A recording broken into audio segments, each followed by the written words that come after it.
State University. We're excited for this session. It is breaking into the majors, using minor league opportunities to learn careers in the sport industry, to launch careers in the sport industry with Philip Fisher. It is my pleasure to introduce Philip Fisher. With years of sport industry experience between the NBA, NFL, and now the NHL, Philip Fisher has now recently taken the next step in his career as the inside sales manager of the Arizona Coyotes. He graduated from Malone University with a double major, one of which is sport management, while minoring in business administration. During college, he worked as at the Pro Football Hall of Fame as a youth marketing and education intern, where he gained experience in event planning. That experience translated to a career in sales with the Milwaukee Bucks over a 5.5-year period. After developing his leadership skills, he went to join the Arizona Coyotes. As a manager of the inside sales, he oversees a team of 10 reps and works to develop sales strategy along with the rest of leadership. So welcome, Philip. We really appreciate you being here, and I'll turn it over to you. Awesome. Thank you, Renee. I really appreciate this opportunity to chat with everybody. And, one of the things I talked about when talking to Renee about being able to connect with all of you here is please don't hesitate to let me know if you have any questions at any point. But the best way for me to go through this process is just to give you a little bit of more in-depth of insight into my background, letting you know my journey and how I got to where I got. And then from at that point, allowing you guys to be able to ask some questions. Along those journey points, I hope I'm going to give you guys some critical steps that I was able to take to get where I am today, understanding that it's not necessarily going to be a one-size-fits-all because everybody's journey in their career path is going to be different. If I let you guys know the amount of people I talked to before I got into leadership about how they got there, every single person had a different answer. And I was just kind of like, what, at this point, there is no one perfect path to do it. So hopefully this is just one way for you guys to see how you can get there. That being said, giving you guys a little bit about my background. I'm originally from Southern California. And during that time, I played 3 different sports. I did football, wrestling, and I had a track background. With the football and wrestling background, I got pretty good at those while I also just enjoyed doing track. But essentially what had happened was a coach that told me, if you could ever use sports to go see the rest of the country, do it, because you never know what opportunities you're missing out on if you decide simply to stay where you're comfortable. And so that's exactly what I did. I used my football abilities to go ahead and get a scholarship at a smaller Division II school called Malone University. And during my time there, I had the ability to double major in sport management and business administration, and then minored in marketing. It was not easy by any means. Part of what drew me there was I had a professor that said, hey, I will keep you on track, but you have to put in the work if you want to stay on track. And that was something that I was fair to agree with. So during that time, everybody who knew me knew I was either in classes or I was at practice or at work. Those were the one or the 3 places you would find me a majority of the time. But I was putting all this work in, and something I realized by the time I got around my sophomore, junior year time frame, nothing was really geared towards what I wanted to do. I had a more of a broad understanding of sports because, unfortunately, when you talk about careers in sports, not too many people give you the actual background. It's getting a little bit better, but as far as the business side is concerned, you guys mainly hear about what? A general manager. Maybe every once in a while you'll hear about a president of an organization. But realistically, if you look at every sports organization, it's operated just like any other business.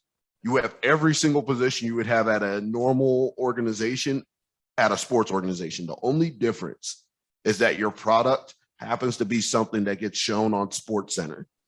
That is it.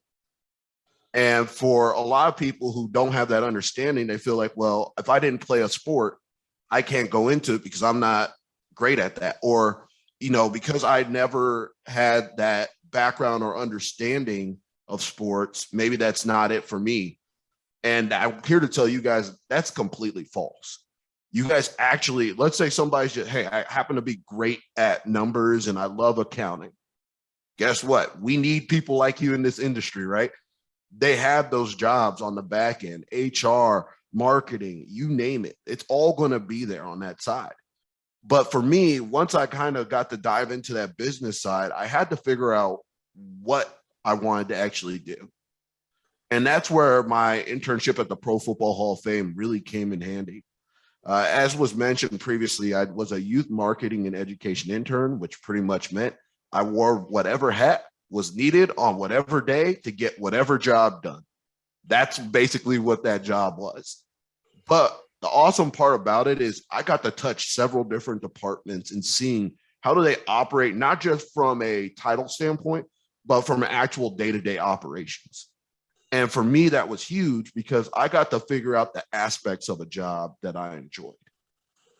From a lot of you guys, I know sometimes you'll go in and you'll hear, well, I want to have this title because you have a picture in your head of what that job is without actually having ever experienced that job.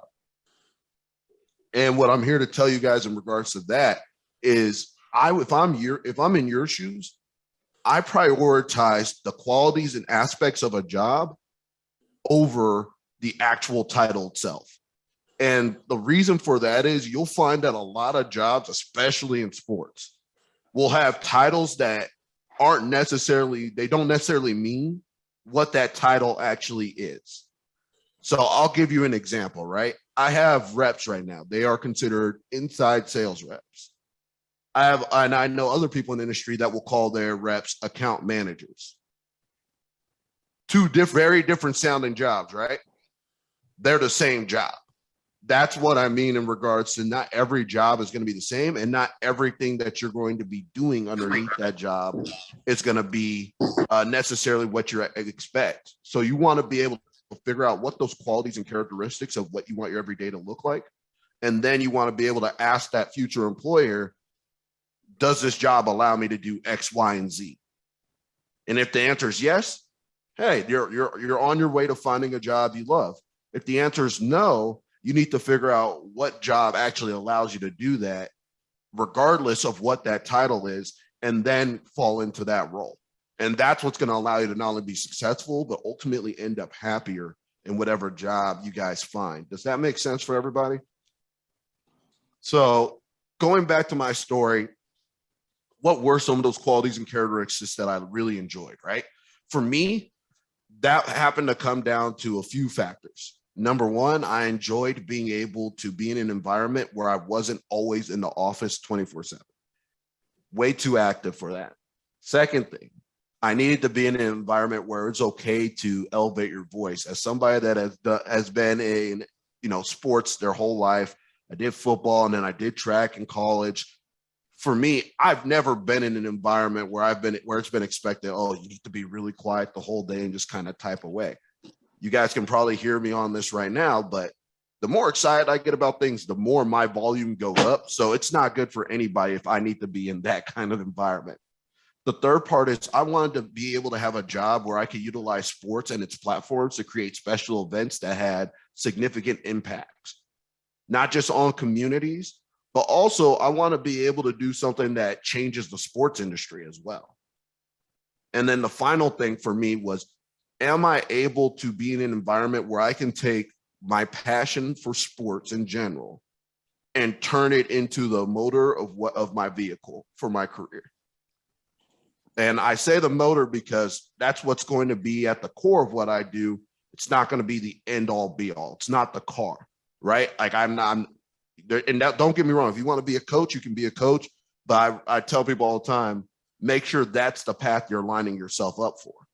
Because for me, what you'll hear in my story is once I found out those characteristics, I had to talk to different people in the industry to see where does that line up, right? And also where can I put my competitive edge into play? Sales happened to come into mind for me. And that's where I had to start talking with people about how do I necessarily get into sales. And a man by Matt Clark with the San Diego Padres at the time was telling me about his job. And I'm on this video chat with the rest of my class, similar to this. Difference being he's sitting in his ballpark in sunny San Diego. Meanwhile, I'm in Ohio. This is about mid to late January. So you can imagine what our outside looked like comparatively. He has the field in the background. He's kicking his legs up. He's like, this is my day. This is like, this is what I do every day. I talk to people about what's behind me right here. I get to have a great time training and developing reps on how to do that and how to make impacts depending on what kind of programs we put together. And that was something that I was like, I'm all about it. So naturally, I followed up with him and I said, hey, how do I get, what's the first step I need to take to get where you're at right now? And he told me I needed to build up experience. And the first thing I'll also, I guess not the first thing, because I've been talking for a while now, but another note, I hope you guys are taking this, is that he made sure he emphasized to me, get experience any way possible. Too many of you guys are probably under the mindset of, I have to have an internship, the official word for experience, right? And I'm not saying internships are bad, because I think internships are great and incredible as long as they're getting you to where you need to be and allowing you to make those connections you need to make. Where I think internships become problematic is when it's looked at simply as the sexy word for experience rather than saying, well, volunteering doesn't matter. Let me tell you right now, a lot of your guys' schools will operate similar to most sports organizations. And if you have a sports team and let's say you want to do marketing or sales or whatever, right? Volunteer in those departments and shout out and raise your hand and say, hey, I'd love to help out and see how I can be of use. Now, notice I said help out and not simply be in the room the whole time. It's making sure you try to get as hands-on as possible with whatever task you can get. And trust me when I say this, when I look at resumes, I'd much rather have the person that has volunteered for 30, 40 hours, whatever, specifically in a sales field, rather than somebody who has an internship that said, ooh, well, I actually interned with the Los Angeles Lakers.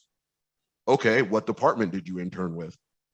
If it had nothing to do with my department, I could care less if you say it was an internship or anything else. I'm going to take the person who volunteered and specifically gained experience relevant to the field I'm looking to hire in. So those were things that I need people to be able to do when I'm looking at what their experience is.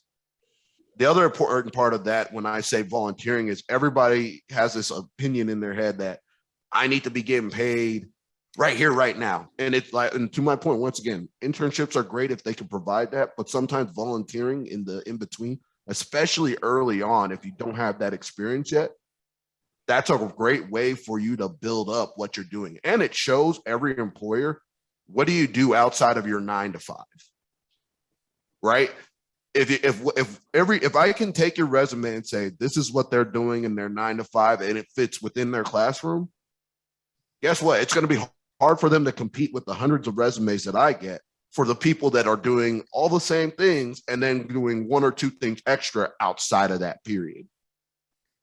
So it's finding ways to do that in order to build up your resume. So as I did that, I actually had the opportunity to go to San Diego and interview with Matt for a spot on his team. I got there thinking, oh, well, he personally invited me. It's going to be me and maybe like 5 or 7 other people. Nope. I show up and there's like 40 to 50 plus people that are there. And I realized very quickly, having conversations, I'm probably one of the most underqualified of the group. And that just came down not because of any skill set things, but because of the fact that I didn't necessarily, number one, understand the professionalism aspect, but number two, have the understanding of what's expected from me from an experience standpoint. And that was with me actively reaching out and asking. But that's one of the best ways to learn things as well. And I always tell people, I recommend that you interview just to get realistic interview experience. Even if you don't think you're going to take a job somewhere, sometimes it's good just to take the interview. Number one, to establish what is the value that professional industry puts on you currently as you stand with your interview skills, your resume and experience. But number two, it's to give you the opportunity to practice and compare against other people who are going to be interviewing for that same opportunity and to understand, hey, what questions got that response I wanted from somebody? and what were some of the questions that maybe fell on deaf ears, or maybe some of the things that probably didn't stand out. And through that process, I got really good at it. I got to the point where in that interview, I actually ended up as one of the final 10 people they invited back for that same day during the game to kind of mingle and talk with the higher ups. And then I actually thought I had a job. I get all the way up to the day before we're practicing our walk at this point for graduation. And I get a call from San Diego. I'm thinking are you ready to, come out here and kill it? Nope. It's our budget got slashed. And unfortunately, out of the 5 people we are now going to bring on, you are out of the 5 we were going to bring on, we're now only going to be able to bring on about 2 or 3. And you were number 4. So unfortunately, at that point, they said you can either wait or continue to interview. As I mentioned before, always make sure you're interviewing, you have your resume out. Till you have signed paperwork, you always want to continue going through that process. And because I was doing that and I was interviewing with as many people as possible, I was able to call up the Miami Dolphins and say, hey, am I still able to go ahead and do your interview that we were going to schedule here the day after? And this was supposed to be like the day after I graduated. So I went ahead, I changed my flight plans, and I flew to Miami. I did that interview process. I didn't necessarily know how it went because they had a lot of candidates, but between then, I kept interviewing. I probably did over that next week and a half, I probably got in between 15 to 25 plus interviews with teams. And this leads me to my other point before I continue with how my story ended with them. Do not limit, especially if you're looking at careers in sports, do not limit where you want to work based upon location, and don't limit it based upon what kind of sport that you particularly like. The only time you should limit it by sport is if it's something that has to do with coaching, scouting, being a GM. If it ain't those 3, you shouldn't care about what sport it's going to be, because guess what? Your job is going to be the same. I've worked in the NFL, NBA, NHL, and I can tell you sales, marketing, legal, all that is the same in every single one of those things. The only difference is what the product is that's actually performing. And you have no impact on that other than how you impact the fans around that situation. So make sure you're not limiting yourself, because if you do, you're going to be cutting out a lot of opportunities. And I'll break it down to another way that I explained it to some people. You have a lot better chance of getting into the industry if you already have experience in sports than you do if you decided to just wait, because that's how a lot of people end up giving up on that dream. They say, I'm waiting to do basketball, I'm waiting to do football, I'm waiting to do hockey, etc. And they wait for this perfect job that they think is going to come up, and they do all these jobs outside of it. Well, guess what? While you're not building up any experience, every year the next college student is building up. So now you're just creating more and more competition for yourself for that individual spot, when you could have had a wide array of options and gone into one of those fields. And then once you built up that equity in the industry, then able to go ahead and move to whatever job you want at that point. So giving you that idea, I had all those different interviews that I did, and I ended up going through the Miami one. They called me back. So I went back for a second one. They then tell me, after I went through that interview process, it's going to be you and pretty much this other girl. Well, we were going through that process, and I go back in my head and I realized she was getting high fives. People were actually excited. I was like, oh, she's interned here, which I found out later she had interned there the previous 2 years. She had put in that work. So naturally, as you'd imagine, she got that job. But one of the things that I did to be able to make sure that I positioned myself well was I always made sure I followed up and asked, hey, what could I have done better? What is something that, I could have done to improve my opportunity? And what I learned when I asked that question, it's not always about necessarily me not being qualified for a job. Sometimes it's just about that other person being more qualified. And in this instinct, she happened to have the opportunity to go ahead and intern a couple of years. So she knew what they needed and was able to fit that a little bit better than me. However, because I continued to follow up with them, I thanked them for their time. I sent handwritten notes. They actually sent my resume to the Milwaukee Bucks, who later, and I didn't find this out till like a year after I had been working for the team. The Bucks reached out to me and then had asked, what would my thoughts be on coming down there? Keep in mind, this is not like your championship Bucks team at this time. This is like your 14, 16 win Bucks team where they hadn't necessarily had a great reputation on the business side.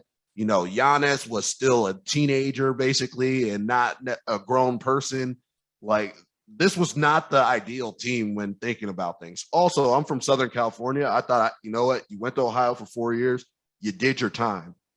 But taking that advice that I gave you guys earlier, I said, I have to be open to this opportunity. So I went down there and they tried to sell me on this vision of how they were going to turn me into a leader.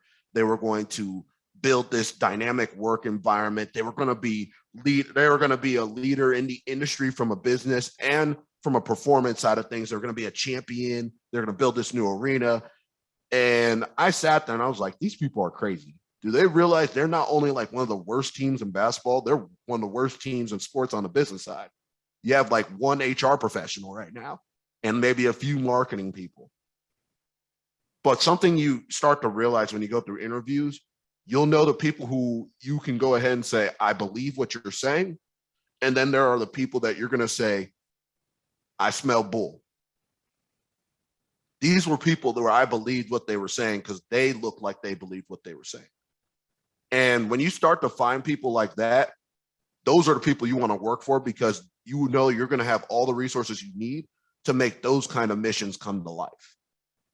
Also was excited because they kept talking about a culture where they wanted to build me up as a leader over somebody who's just a good sales rep. It wasn't simply about what was the end result for them. It was what was the end result for my career. And that's one of the main pillars behind how I operate as a manager currently today.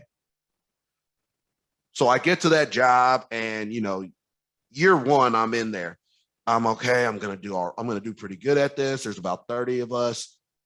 I absolutely fell on my face year one, but I did a lot of the things I was taught well. I was hitting my touch point numbers. I was servicing people well. The revenue just wasn't coming in yet.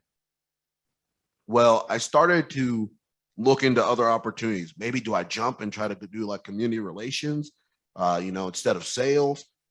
And I met a man by Carl Manto, who was my director of group sales at that time. And he said, what if you could do both?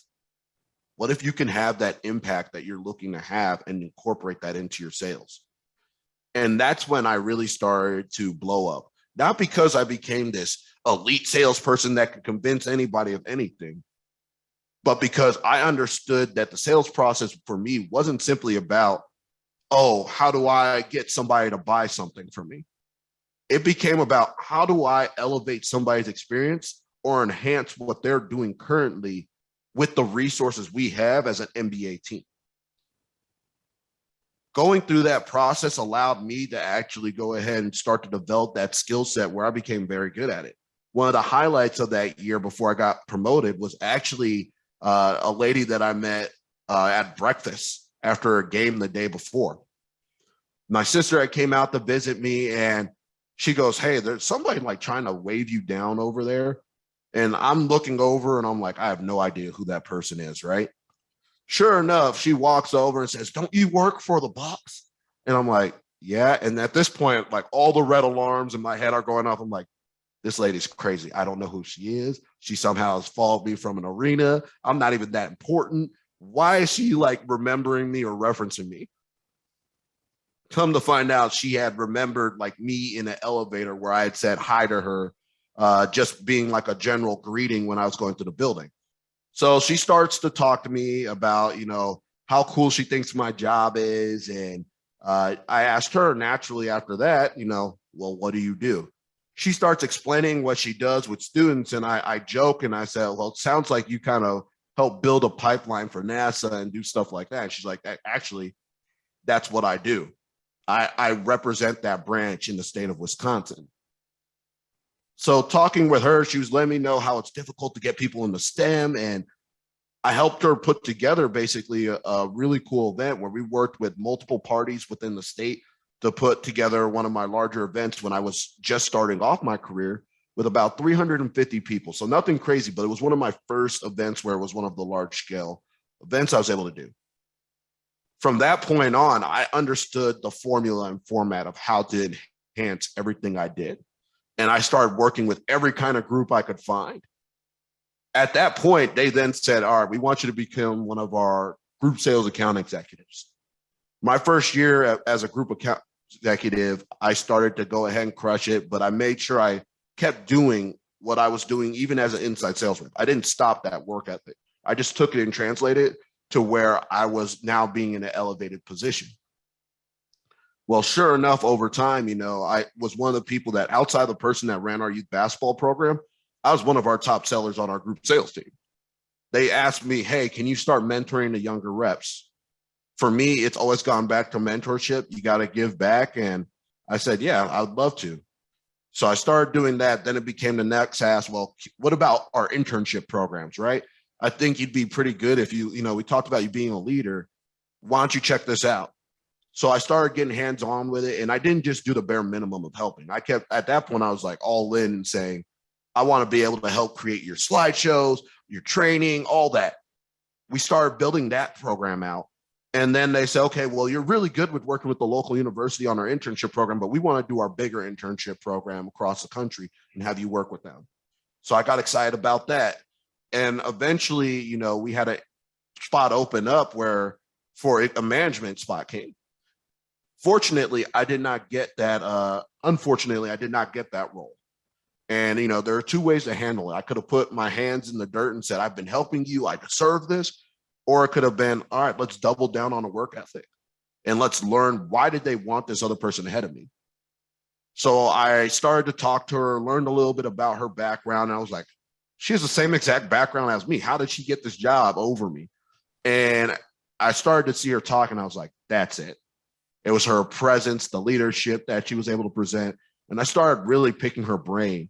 And they eventually, gave me the promotion to a senior role, but knowing that my eyes were on leadership, they also said, we just had an opening occur with the Wisconsin herd. And I said, okay, that's way up in Oshkosh. That's about an hour and a half away from where I'm coming from.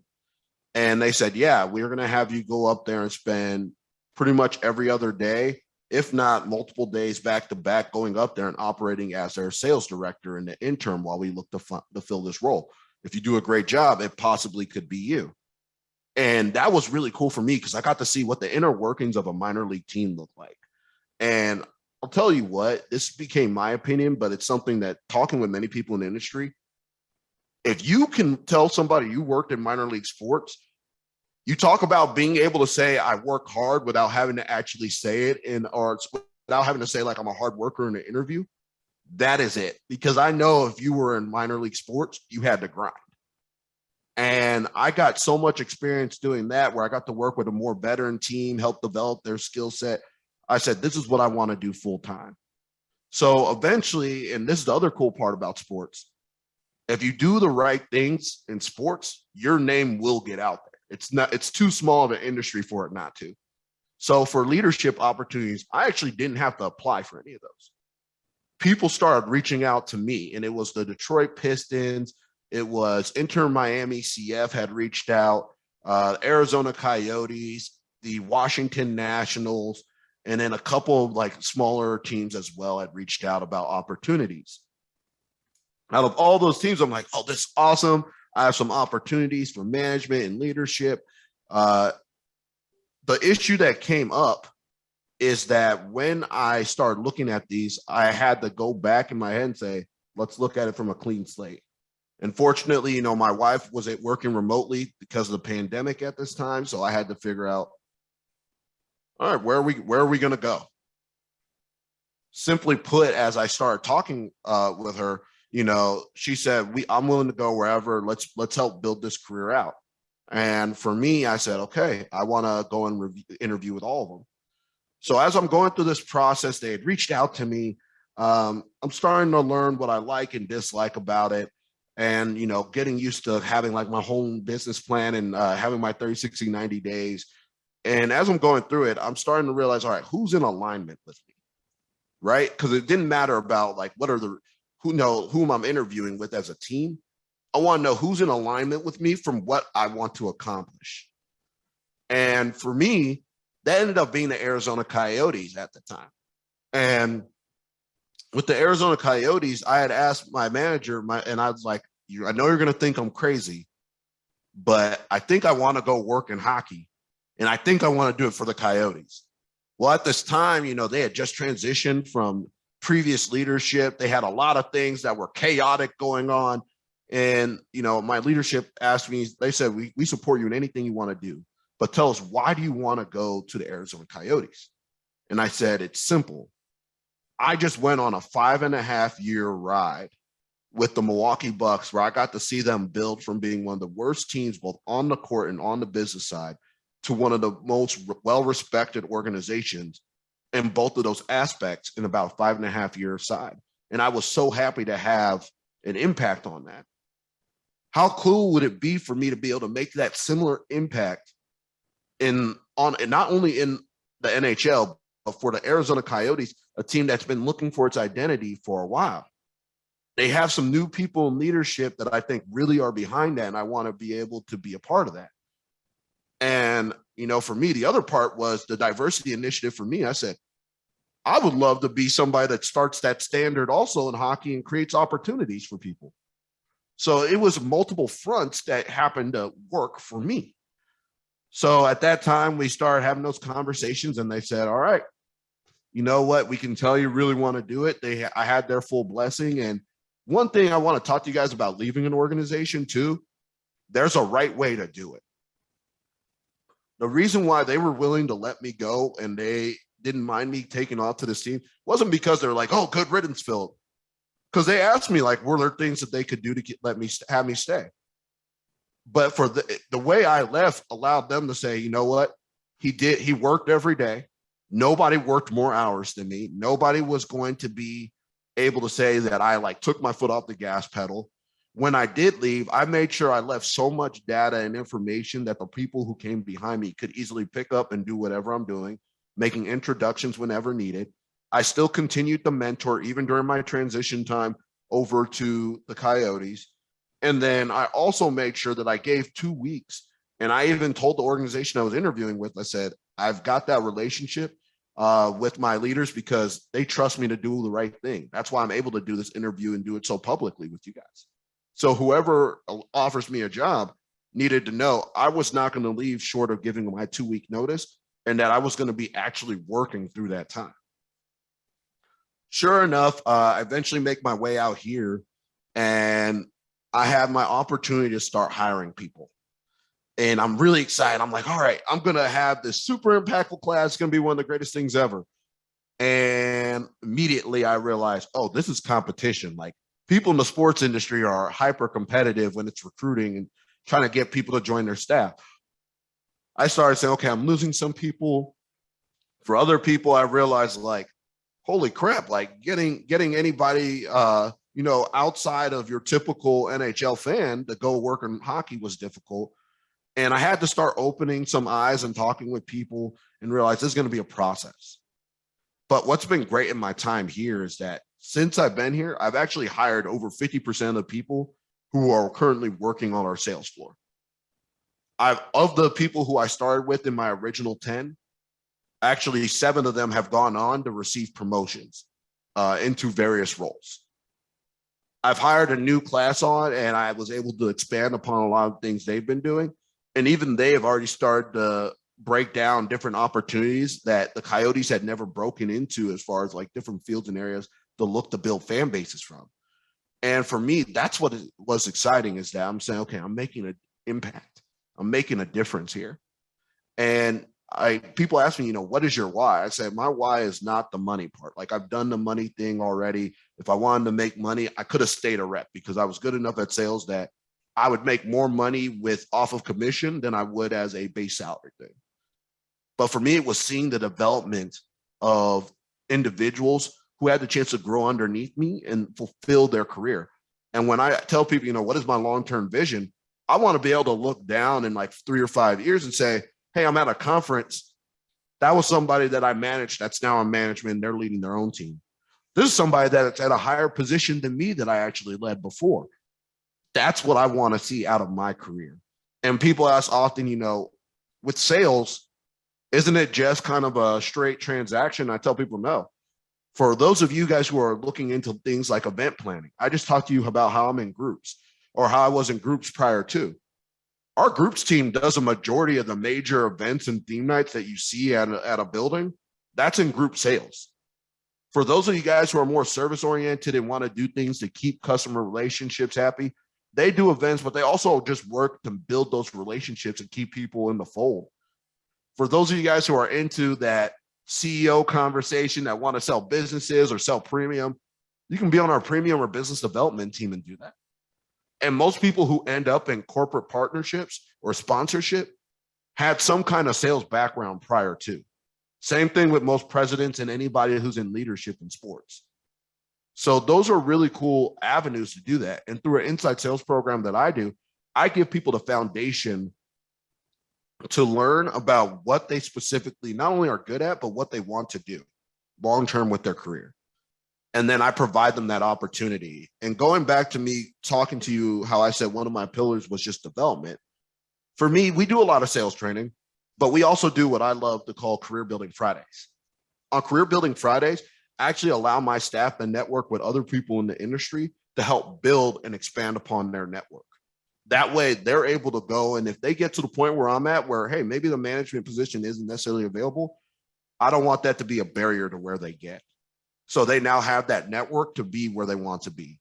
And I hope that, you guys find people who have that invested interest in your career. And it's not just about how can we be as good as we can be to help the organization, but it's about how can we make an impact on people and make sure we're setting up others to have success long-term in their career.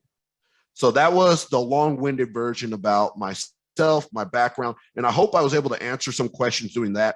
But before I dive into some of my other topics, I want to allow you guys to be able to ask whatever questions are on your mind. Otherwise, I can then continue. But please, I'm an open book about anything, and it doesn't have to be just sales related. It could be anything, either sports related, resume, interviewing, all that. So please, I want to be able to open the door for questions. Renee, if you see anybody asking a question that I can't see, please let me know and have them asked. Remember, you guys can drop questions in the chat as well. Any questions?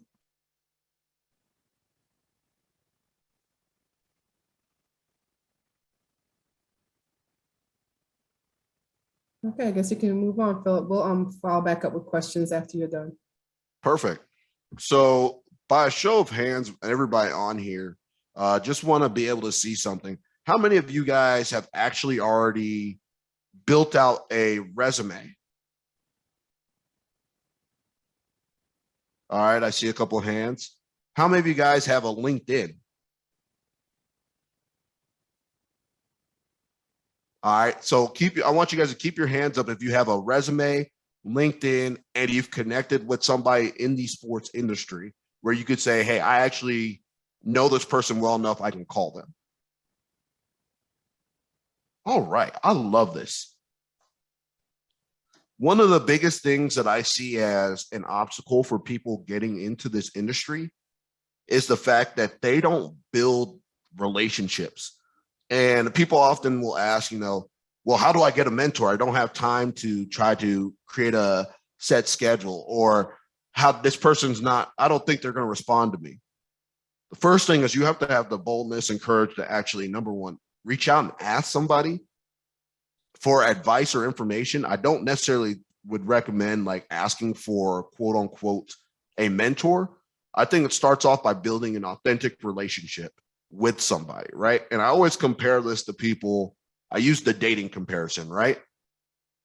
You wouldn't just walk up to a professional and say, hey, me, you, we're going on a date right now. No, you would create small talk. You'd have them laugh. You would learn a little bit about them before going for that ask. Well, I don't know. You guys use Tinder and all that stuff now, so who knows what that is. But traditionally speaking, that's how you would do it. You'd make small talk. You should be doing the same thing if you have a LinkedIn profile. Reach out to some of these people and ask them about their career or comment on a post they made, you would be surprised how that opens the door for dialogue. And then within that dialogue, typically that professional is going to ask you, especially if you're a student, they're going to say, well, what are you looking to do in your career? That's where you now have the open door to talk to them a little bit about your interests. And you now have that ability to start asking them for advice. And with these conversations, it's not like, oh, we want to make, somebody give us an hour of their time. Sometimes it's just a quick 15, 20-minute conversation, and then getting back to that person and staying in touch. And staying in touch can be, hey, remembering the post that you had originally sent out, I wanted to follow up with you about something that I saw that reminded me of this, right? The more you stay in touch with that person will then eventually become your mentor, because they will have a vested interest in you and start asking about you and how you're doing. And eventually what will happen is they're going to see a job offering and they're going to say, oh, I know who would be perfect for this. And they'll reach out to you about it. And that kind of goes into my next topic. And I think some of you guys on here are in our virtual sales academy we do, and the other one of us, and I think the rest of us here who have talked to me, at least from a professor standpoint, have heard me give this spiel a couple times. So I apologize if you guys have already heard it, but I'm going to go over my 3 circles of influence, basically. Within these 3 circles, you can get closer to the center. The closer to the center you are, the more likely you are to be in a spot where you're going to get the opportunity that you want. So talking about the circle, right? The most direct circle is me, you, the hiring manager. You've either interned for me before, you've done something. I know you directly, right? That's directly. They're in that most center circle. You work in that industry, you have a relationship with that organization, and the person hiring knows you directly. They don't have to talk to anybody. That is obviously the most center circle. That second circle is, do you know somebody that works within that industry that could give you or within that organization specifically, that can give you a referral? So maybe you don't know the person doing the hiring, but you know somebody in that organization that is going to be able to raise their hand for you and make sure they put your resume in front. The third circle, that is, do you know anybody in the industry itself? So maybe you don't know somebody with the Coyotes, right? But you know one of my good friends who works in the industry elsewhere, and they're now going to reach out to me, or they're going to reach out to somebody at that organization and filter that up. Your goal should be to be in one of those 3 circles. Either you know somebody who works in sports, period, and hopefully they can get you connected to somebody with a specific organization. You know somebody within the organization hiring, or you know the person doing directly the hire, or you know somebody directly hiring people. And that's giving you the most direct vertical. But you want to put yourself in one of those 3 circles. The best way to do that is by being active on LinkedIn, getting experience. And that's why I say volunteering, it can be equally as effective because it can also help you build those relationships. And third, putting what you're doing out there on LinkedIn. So those are some of the different things that you can do to be in the most opportunistic spot to get a role within an organization. And I see here we have a couple questions, so I'm going to dive into that here. The first question that we have is, how much time and energy was put into the research behind your many job offers?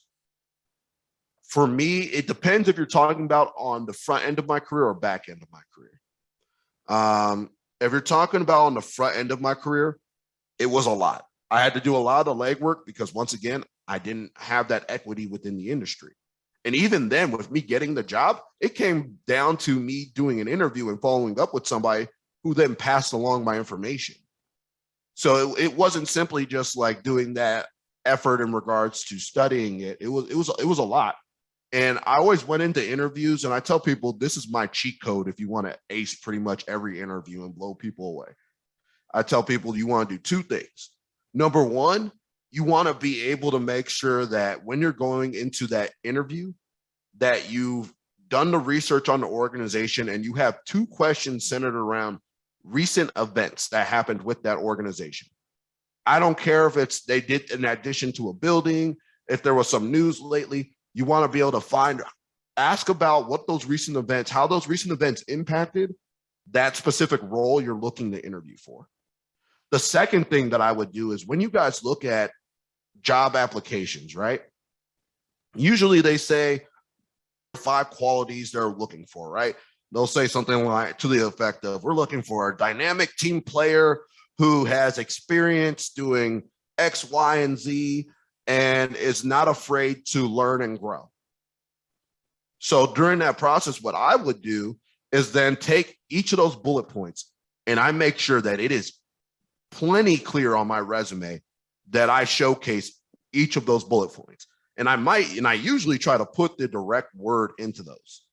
And you guys are going to notice, right? How's he changing it for each one? Every job interview you do should have a different resume because every job opportunity is going to have something a little bit different. Even if the role's the same, organizations have different goals. That's how you stand out because we can read resumes when we're like, all right, that's the same thing that we've been getting over and over again. Versus, okay, wow, this person stood out. And some people don't even do that. Some people go through a computer algorithm where they look for keywords or phrases. And if they don't see that keyword or phrase, your resume is not even going to make it to somebody's eyes. So that's why I do that, where I make sure I'm putting that into the actual resume. That way, when people are seeing it, I now at least have the chance to be able to go ahead and present myself. Because keep in mind, when people are getting a resume, you're not getting the chance to actually dive into everything, right? They're spending a few seconds, maybe 5 to 10, looking up and down a resume and saying, is this a resume worth me calling and diving into the candidate? Yes or no? Because there's hundreds of people you have to get through. And if your resume doesn't pop or have something at the top of it that stands out, it's going to be hard to do that. But that would be some of the research I did on the front end. Also, I'd always look up like what was that person's background and see how am I connected to that person as well. I always look at that because if I'm not able to showcase how I'm connected to that person, you never know. Sometimes you might have a teacher or somebody else that you didn't realize was connected to them that can give you that warmer introduction. So I try those things. On the back end, I got a little bit more selfish with my research. With my research on the back end, and that when I say back end, I mean when I'm looking at a leadership opportunity, I built up some equity. It's now about offensively interviewing. And what I mean by that is a lot of you guys go into interviews very timid and you want to make sure, how do I make myself look like the best candidate to them? Versus offensively interviewing, which is I'm basically spending this interview interviewing you. The dynamic of that interview is completely different. It's not you asking me a majority of questions. It's me answering a few questions and then diving into my list of questions to, number one, figure out if you're a good fit for me, but number two, it showcases your knowledge about that job and the industry, as long as they're insightful questions and not questions that you can Google. So making sure I took the time to do that.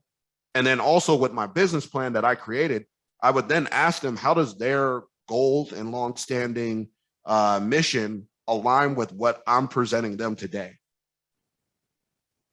So that was a little bit about the research I did behind some of those offers.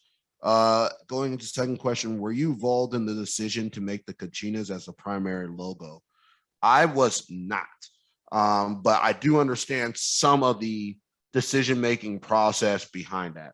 Number one, it was to honor the fact that Native Americans had originally owned some of the land. So going back to that logo was a way of paying respect and making sure we touch base with the proper people to say, okay, this is what we want to do. But number two, the Kachina logo, what a lot of people don't realize is that was one of our, throwbacks. So a lot of people loved the Kachina early on, and they went to the Coyote, and that didn't necessarily have the same impact. So when you're talking about an organization that's in the shift of potentially moving back to Tempe, right? you want to be able to do so and say like, hey, we're coming back to our roots. We're coming back home. This is something we've always been a part of. Even when you talk about, some of the people who have been indigenous Native Americans here, right? We want to pay respect to them. This is truly an Arizona team. And that went into some of the process. Now, I don't have the end all be all because I'm not 100% behind, but just wanted to give you guys a little bit of the mindset. And it got a lot of rave reviews from us going back to that. I hope that answered the question that was asked as much to the best of my abilities I could. What other questions do we have?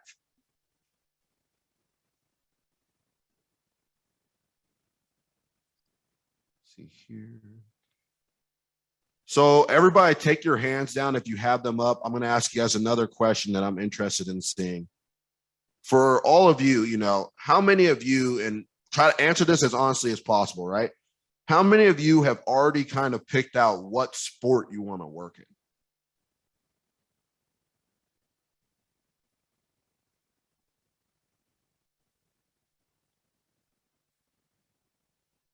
All right, I see a lot of hands going up. And what I'm going to hope to hear from some of you guys, anybody can answer, but I want to know how many of you that have your hands up can say that the job you're looking for is specific to that sport you want to work in. Singers. They're just trying to distract us by their stretchy. Who the fuck? Yeah.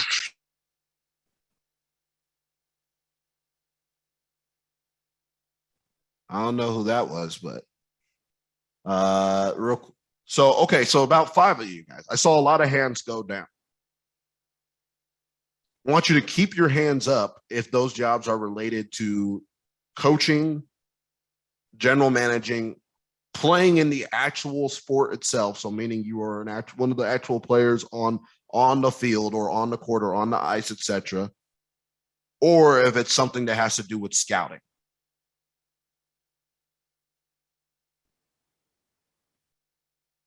All right. So if your hands are still up, you guys are in the right area where I would say it makes sense then to stay focused on that specific sport if that's what you're doing.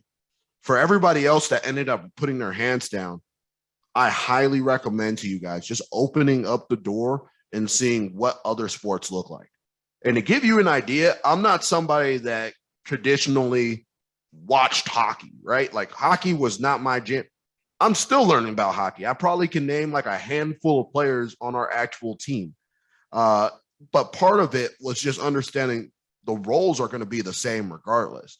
So why would I not take an opportunity based solely upon the fact that it's not a sport that I'm familiar with? For me personally, I enjoy working hockey because it allows me now to enjoy basketball more than what I did before. And allows the same thing with like football and other things, right? I can still enjoy those sports. This just happens to be, the sport that I'm having to work in right now. And what's great about it is I've gained a lot of respect for hockey that I didn't necessarily have before just because I was unaware of what they actually did, right? I wasn't aware of all the rules behind it, how hard it was to actually do. And that was something that became really cool for me to be able to learn. So I always recommend for everybody here to be able to dive into some of those different things. And sometimes for you guys, just do an interview, right? Going into interviews, it shouldn't be asking the questions. I know you guys will ask questions about the job itself, but for some of you, ask questions about, write down what you want in a job, and then ask questions that say, okay, does this have this? And I don't just mean your general questions about like pay or benefit, but like, what do you want to actually do from a day to day? What is your expectation? Because if you don't write that down, you might be surprised what you walk into.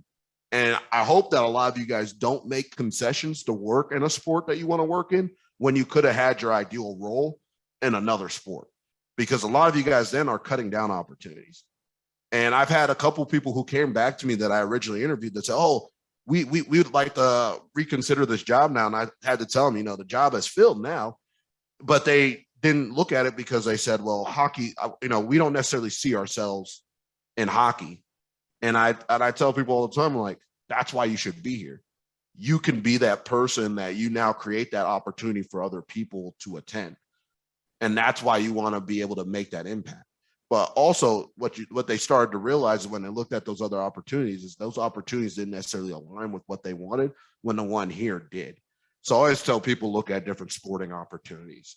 For me, before I ask for questions at the end again, I'm going to leave you guys with, some of my main things that I tell people they need to be successful in the sports industry. And I call it, keeping pace. And keeping pace, I think there are 4 things that you want to do while working in sports. Number 1, you want to be passionate about the actual sport itself or about the job, not necessarily saying I'm only taking this because of the sport. So meaning I love marketing. I love sales. I love the impact that I get to have. I love community relations. I love being on the legal side of things. I love working in human resources, sponsorships, etc. Right? You want to be able to have a passion about the role you're doing and just happen to be aligned with the fact that sports is one of the engines to allow you to do that, which is really cool. Second part of it is having an attitude of overcoming adversity. I'm going to tell every person on this call right now, sports is hard. It's not easy. It's hard. Every one of you that takes a job in sports is going to look to your left and to your right on LinkedIn, and you're going to go, this person not working in sports just got promoted 3 or 4 times, or they got a job that pays them more. Sports, I'll tell you right now, do not confuse working on the business side of sports with the athletes. It does not pay a crazy amount of money, no matter what sport you go into. It pays you well. Don't get me wrong. You could have a very good career and make really good money. But if you do the same job in another industry, you're going to make more money. Reason why I say you want to have an attitude of overcoming adversity is you're going to run into things where you're going to have to be somebody that comes up with a solution and helps things happen. But if you're that person that doesn't necessarily fold when that adversity hits and you raise to the occasion, people are going to look to you as a leader, and those are the people that get hired and get requested to work different places. The third part of that is creativity. Are you somebody that when something like the pandemic hits, did you come up with a cool solution? For me, I found a way to sell things that were virtual, even though we couldn't have people in seats. And that was one of the reasons why a lot of teams were really excited to talk to me. I didn't sit on my hands and say, I'm not going to do anything. I was resourceful. And not just another part of creativity, I talk to people about it, not just, I have a lot of cool ideas. Can you actually talk to me about the process of implementing those ideas? Do you have the courage to actually bring those ideas up in a meeting and explain it in full detail? That's what I mean by creative. And the final part is effort.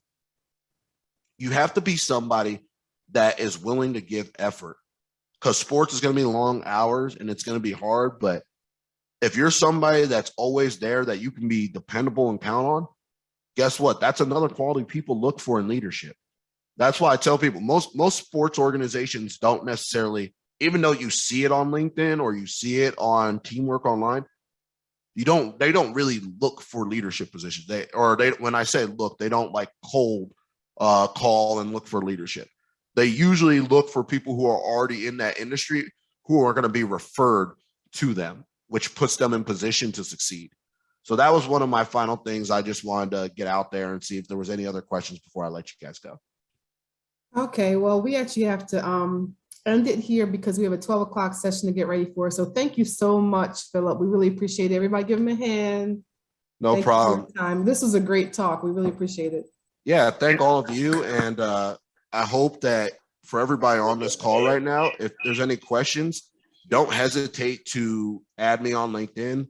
As Renee and Morris will tell you, I'm very much somebody that I will, if you reach out to me about an opportunity or you reach out to me to just talk and learn more about the industry, I generally try to make that time so we can dive into it. So please make sure you use me as a resource, even if it's just connecting you to somebody else, because I do understand not everybody wants to do sales. So if that's the case, let me know if I can be a resource, and I'd love to help you out. All right. Thank you so much. Time to transition to the next session.